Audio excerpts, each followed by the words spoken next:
El proyecto llamado Ficha Limpia, que se está poniendo a debate, busca legitimar a una dirigencia política que se encuentra totalmente desprestigiada en su conjunto. Cada vez más tienen la necesidad de mostrarse ante la población como si buscaran mayor transparencia, porque las causas de corrupción salen a la luz con más frecuencia e involucran a oficialismos y a oposiciones. Lo dijimos cuando votamos en contra del proyecto de integridad pública. Las denuncias de corrupción atraviesan a toda la dirigencia política.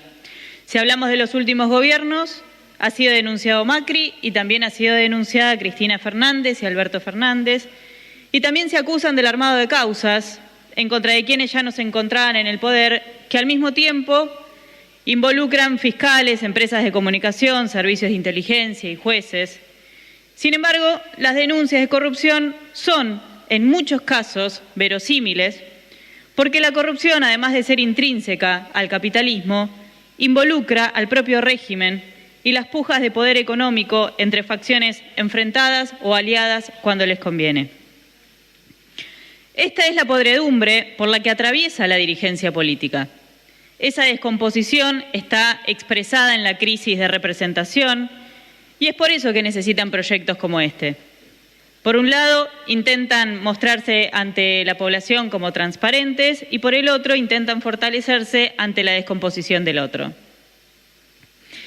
Y descubrir esa trama de corrupción de un lado y del otro de la dirigencia política es un reclamo legítimo de la población, porque precisamente hay un sector muy importante de la población que ve cómo toda esa dirigencia política negocia y tranza sistemáticamente con empresarios, jueces o directamente está vinculada o relacionada con el narcotráfico y la trata. Y ahí sostenemos lo que hemos dicho ante casos de corrupción tanto de la Ciudad de Buenos Aires como casos nacionales, la conformación de una comisión investigadora independiente de los tres poderes es lo que se necesita. Si no hay una investigación con control popular, no es posible conocer la verdad. Y cuando decimos independiente de los tres poderes, también decimos que no puede quedar nada en manos de las instituciones judiciales, porque estamos en el mismo problema. La descomposición del Poder Judicial es la misma que la de las otras instituciones del régimen. Y acá la modificación del artículo 77 está dejando en manos del Poder Judicial quiénes pueden ser candidatos y quiénes no. Desde ya que acá la presentación del proyecto no tiene el eje puesto en los delitos contra la integridad sexual, y basta ver cómo la dirigencia política trató el caso de Alperovich en el Congreso, otorgándole una licencia y que cumpliéndose un año de la denuncia, la Corte Suprema todavía no resolvió si el expediente tiene que ser investigado en Tucumán o en los tribunales de Capital Federal. Acá lo central son los hechos de corrupción, porque los usan como elementos de cuestionamiento interburgués. Y cómo se tiran carpetazos quienes un día están de un lado y otro día están del otro. Hay un uso político de los partidos políticos de los casos de corrupción ajenos y meten a la población en esa descomposición del régimen. La meten para justificarse que están haciendo más transparente el régimen, mientras que lo que hacen es darle más poder y mayores facultades al Poder Judicial para que no sea el pueblo quien decida. También lo hemos planteado desde AIL muchas veces, el Poder Judicial es la institución más antidemocrática, es contramayoritaria y hasta que el pueblo no los elija es cada vez más difícil que haya justicia. Ese es el régimen que la dirigencia política construye. Este tipo de democracias representativas que hacen que el pueblo se encuentre al margen de todas las decisiones. Un pueblo que es utilizado cada 4 años para que vote y luego acate.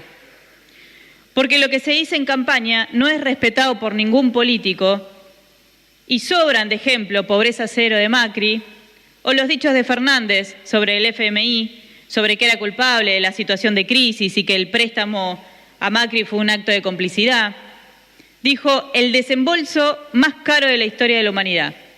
Hoy, sin cuestionarlo, somete a la población a un terrible ajuste para pagarlo. La democracia a la que apuntamos desde AIL es a la del gobierno del pueblo, que significa poder real, es decir, que los pueblos decidan. Eso es lo fundamental para nuestro partido, como lo hemos dicho tantas veces. Por eso, repetimos que esta clase de proyectos sirve para limpiarse la cara y que todo siga igual. El gran problema es que la población ni controla ni decide nada. El problema no es únicamente los antecedentes de tal o cual candidato político, sino que generalmente esa dirigencia política, una vez en el poder, es impune frente al pueblo para transar todo tipo de negociados. A las consecuencias socioeconómicas que impactan dramáticamente en la población se le agrega la descomposición de las instituciones y dirigentes políticos corruptos. En toda Latinoamérica se ve cómo toda esa corrupción atraviesa todas las instituciones del Estado. Lo hemos visto, por ejemplo, en Brasil y también estamos viendo las consecuencias en Perú.